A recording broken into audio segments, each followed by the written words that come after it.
Hey, hobby fans, what's going on? It's Chris from Lords of War here with, I guess, another holiday video for you guys, and another awkward one for Jay and I as we, try to talk to ourselves for a good chunk of time here about a topic that's hopefully interesting to you guys. And these videos are a little harder because with Jay and I, at least you get a little bit of back and forth, and when you're just kind of rambling on your own, I guess you're trying to do that to yourself, which is a bit of an interesting exercise. But I will do my best for you guys. It's been a while since I've made a solo video, so hang in there with me a little bit.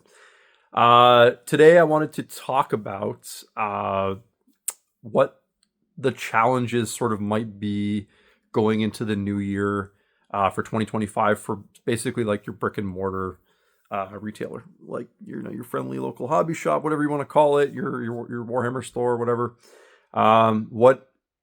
What are the things that, in my mind, from running the business for so long, what's different now, and also what am I hearing from sort of my network of people as being challenges kind of going forward? So obviously something you always think about as a retailer is what's going to be maybe some of your flagship things that you're going to sell in the new year. So you can't help but drift a little bit, into the future and focus a little bit on that a little bit.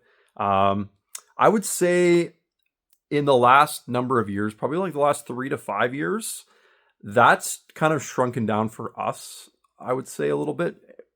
And this is a lot to do with how, because Games Workshop is such a big part of our store, how they have really like impacted the market. So what I mean by that is because they have so much stuff coming out so often, it's a little harder to think or plan or worry, I guess, almost about what's coming up, because you're just getting hit every week. You're getting hit with something new, and quite often they're not just small things. They tend to be large releases. So it's double edged. On one side, you're like, well, this is great. There's always stuff coming out. It's great if you obviously you have a business, you need to sell things to make money to live. It's great in that sense. There's always going to be stuff. There's always going to be new stuff. There's always going to be exciting things. But there, like I said, it's double-edged in the sense that it means you almost can never plan. Well, should I say you never can? You should plan, but it's harder to plan with this constant kind of having to switch gears and turn and kind of adjust to what's coming out, what's new all the time to try to impact those sales as much as you can. Whereas like traditionally, maybe even 10 years ago, we would have to spend a lot more time thinking and planning about how we were gonna sell our existing range of things like that we have, on our shelves, and think about that a lot more, and spend time developing, hobby leagues or paint classes and gaming challenges, all sorts of stuff like that. Not that stuff doesn't happen anymore. It's just that I find it. Even running them, I feel like sometimes I'm like, well, we can't run this for too long because all of the apparatus is kind of working against you to try to hold someone's focus, right? So if you've got someone locked into an event and they're excited, they're participating, the longer that event goes on for, you start to lose their attention span. And it's nothing against those people. It's just all of these like forces are kind of pulling people away constantly. Oh, this is coming out next week. This is coming out, and there's a big preview, and then people get excited and they want to start something new, and so not to mention just Warhammer. Like there's other companies that obviously are existing too and doing things that are fun and interesting. So yeah, I feel like that part of the business has gotten harder and is getting more challenging. So that would be a point in that regard. It's getting harder to plan for your year, in any sort of detail. Like you can kind of have like a rough outline about what you kind of want to accomplish and that sort of thing. But because it's such a new release driven business now, which was not how it used to be. Not to say new releases weren't important. It's just that they weren't as frequent, so you couldn't rely on them as much. So you spend a lot more time thinking about like how to, like I said, sell your existing stuff. Because it's such a new release driven business now, and the consumers are now firmly in that mode. Like we all are. Like we've been conditioned for the last number of years to expect constant new stuff. yeah, it's just kind of how it is now, right? Like we're like we the hobby shop kind of to an extent like lives and dies by the stuff that comes out. And you know, I think any good kind of like shop is always going to still try to steer their ship against that wave to some degree, because I think that's a healthy place to be. I think getting your customers there, you know, it's not like a deprogramming thing, but like trying to. I always feel like a responsibility to respect to be almost like a, you know, if I could use the analogy we use all the time, we're like the local bar or whatever, and you know, I'm the bartender, and I, you know, you people chat with me and you guys share your stories and we develop a relationship, and I've become a very good listener, and you know, like, so I I like to use that power, if I may say that it is a power, because I get to know people so well, to really help them understand themselves in the hobby they're doing, so that they could almost like fight back against that a little bit, because I think a healthier place for all of us to be is that like we're not being driven in our hobby, we're driving our hobby ourselves, right? So um I think for like the sake of our business even, and maintaining success long term and sticking around and being relevant, is to fight against that a little bit. You know, obviously, you know, there's always a product they drop on you that's just like a grenade that you're like, okay, this, you're not fighting against this at all. Like, it's, you got to kind of ride those out. But for the most part, I think you can develop a culture that's sort of like a do what you want, enjoy yourself kind of culture. And I think we try to cater to that as much as we can. I think that's a healthy place to be. So that's where the planning comes in. It's like, okay, what things do we want to run and accomplish this year, irregardless of the release schedule. So I have some fun little like hobby challenges and like stuff that I've got planned in my pocket, that I want to do at least in the first quarter. Sometimes that's the best you can do, is plan for 3 months ahead. Um, so getting that aside, like, we're not worrying about like like what physical things am I going to sell, because the reality is like the stuff I'm going to sell this next year is most of the stuff I already have. And that's where, as much as like we're going to rely a lot on like the new stuff, still the bigger chunk of what I'll sell next year is going to be stuff that I already have in the shop. So you know, that's like all the paints that I already sell, the brushes I already sell, all the airbrushes I sell every day. That's a huge chunk of our business. And while there has been a lot of new stuff in that category, surprisingly, in the last couple of years, which I did not expect, it is a fairly stable sort of item. And you know, generally people aren't looking for what new paint range is coming out this year. Like, people just kind of like, there's a small section of people that paint that enjoy those sorts of things. Like, I would say I'm kind of in that group of maybe like, I want to say maybe it's like 3 to 5% of hobbyists. It's a pretty small group that will like just like find it generally interesting to try new things out. And sort of like a new paint range is like, or like a new brush product or some wacky thing like that, is like genuinely as exciting, or if not more exciting than like, you know, the Deathcore of Krieg coming out of a big plastic box set, like, for people. Like, so I always remind people that those people do exist. Like, I know that, and Jay and I kind of laugh because we're like, the whole story built is like a concept of that, where it's like, people are like, how do you know you were gonna have customers? I'm like, well, we built a store. This isn't necessarily the best idea in the world, but like, we built a store that Jay and I would like to shop at, which is, you know, maybe doesn't work in all cases depending on what you're into, but like, our proof of concept is that we had a whole friend group that was like us, and so we're like, we are out there. Maybe there's not a ton of us, but I think there's enough of us in a large enough area that this could work, and we were mostly right about that. I think the next biggest challenge, this is going to be a bit more of a like, this isn't sort of hobby related or industry related. This is just like where we're at in our 2024, 2025, going to 2025 situation. I can't speak for every country in the world, but this is mostly a crisis going on.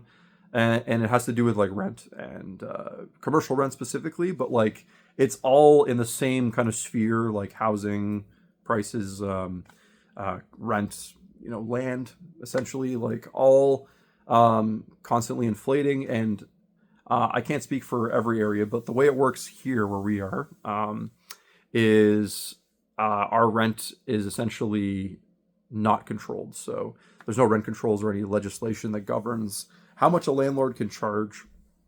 So once, for example, your deal expires or your lease expires on a place like this, the landlord can basically demand any rent that they choose fit. And some of you might say, well, that's just, that's just the market. That's just fair or whatever. And it's like, okay. But I've been witnessing over the last, say specifically 5 years with commercial spaces. Because I moved cities recently, and as part of moving cities, I got to learn and love a lot of like small businesses. And a huge trend that's happening here, and like I said, can't speak for everywhere, but I have a feeling it is the case everywhere, is we're losing a lot of like the really small, interesting places, businesses. And, we fall into that category. Like, we don't sell anything anyone needs. It's very niche. What we sell, it's unique and interesting. I would argue it adds like, there's a cultural element to stuff like this, like art and enjoyment and hobbies and stuff like that. And I'm seeing like those types of, when I call like small business is probably not even the right term. I always like to say micro business, because like we're talking about like usually under 5 employees, kind of a bare bones operation, usually run by the owner. And some really small restaurants are like this too.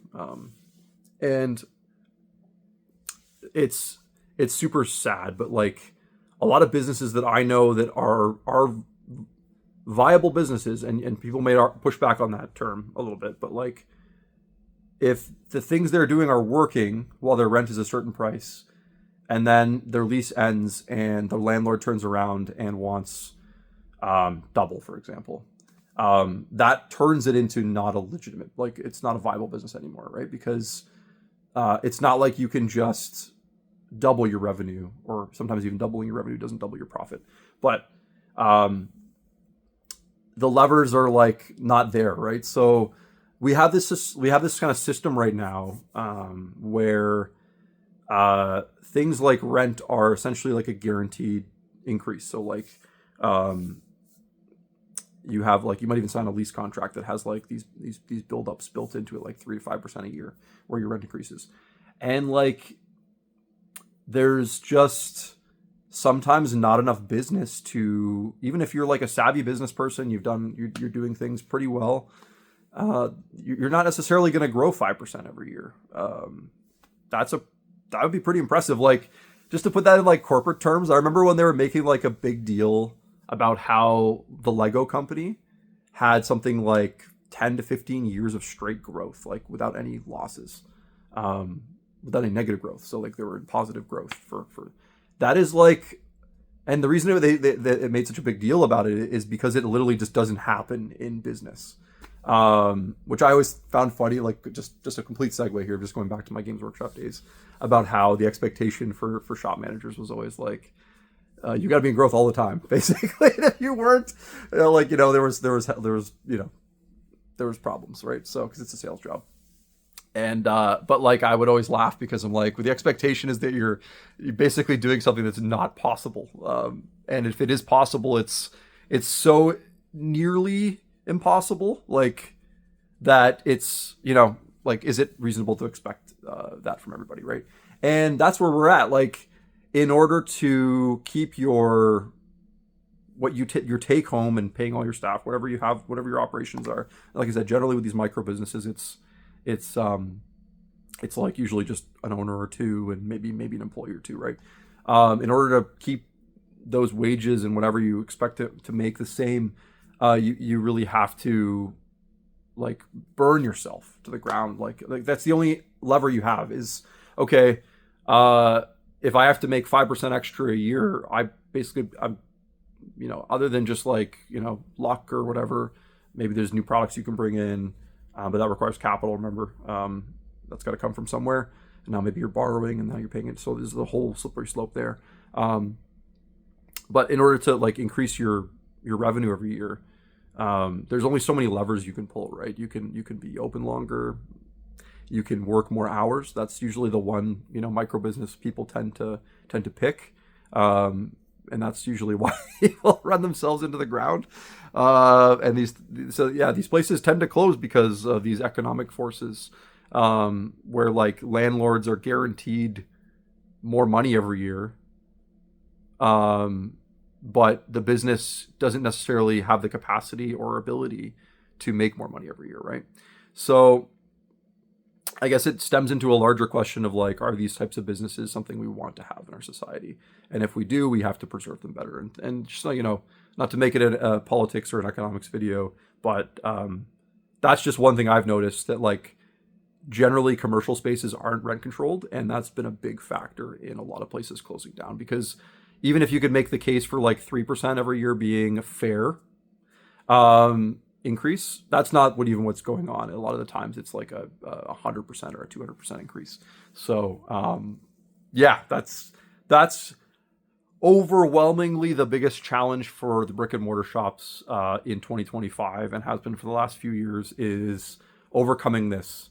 And it's scary because like you can have a solid foundation and things could be really good, and that, like I've seen it even in our area, a lot of hobby shops move and have to move, be forced to move because of that question, right? Of like their lease is coming up, and the price is going to go up, and okay, can we even afford this much space anymore? Do we have to go smaller?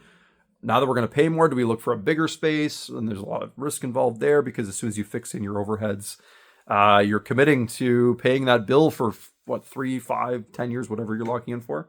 So yeah, it's funny because it's like something that's not talked about that much in the space and online and videos and stuff like that when it comes to hobby shops. But it's obviously the single biggest factor is like, what are you paying in rent? Because it's something you just don't have a choice. Like you have to pay it, right? So obviously, like I could throw into that, all the other stuff like other things like overheads, like energy costs and phone bills and all those sorts of things. Those never go down. Just so you know, like how many times do you get a phone bill? It's like, oh, it's less this month, right? No, energy is the same way, right? So all these forces are kind of always like pushing you to have to try and make more and more money every year, just to make the same amount of money. Keep in mind, right? Like if I grow 5%, I'm like, wow, for all cases, like that's a pretty amazing accomplishment for a business to grow 5% a year. But to pay yourself the same, right? Or maybe even less, because of all your expenses going up too. So that's the big reality there. And hopefully you guys appreciate that and understand that. Those fixed costs are the absolute killers of small businesses. What else? What else is an obstacle this year? I think the economy, obviously, like this particular time, there's a lot of instability. Like whether you live in Canada, the US, Mexico, Europe, anywhere that's like affected by this, like an election year for the United States, obviously has a rippling effect on everyone's economy. And we're in a really like unstable time right now, where like there's a lot of speculation about trade wars and sort of like duties being applied to things, and so there's a lot of anxiety, right? Like, God help you if you own a business and you're starting to think about this stuff. You're like, God, man, you work in Canada. It's funny. We're such a small country, right? Like, under 40 million people, and huge land mass. We're all super spread out, and but we have a pretty big economy, like for our size. But we're still very small timey in the sense that like we don't really make anything here, right? And I think that's the big problem with this industry. Is I look around my shop, and like not a single thing is made in my country, so it's entirely imports. And obviously that changes if you're living in the United States, but even still, like in the hobby world, if you're in the United States, country's almost 400 million people, they don't make that much hobby stuff either.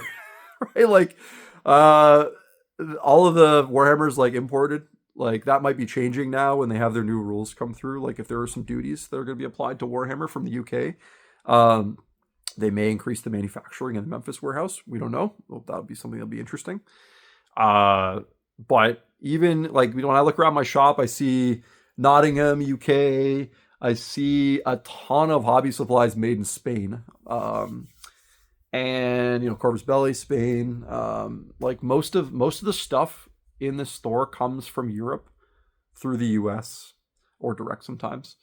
Uh, so board games too. So yeah, that's a concerning thing. Like that's something. How could you not think about that, right? How can you not? Now it's one of those things too. It's like, well, you can worry about it, but what can you really do? Well, you have to stay informed and you have to stay up to date and just try to like.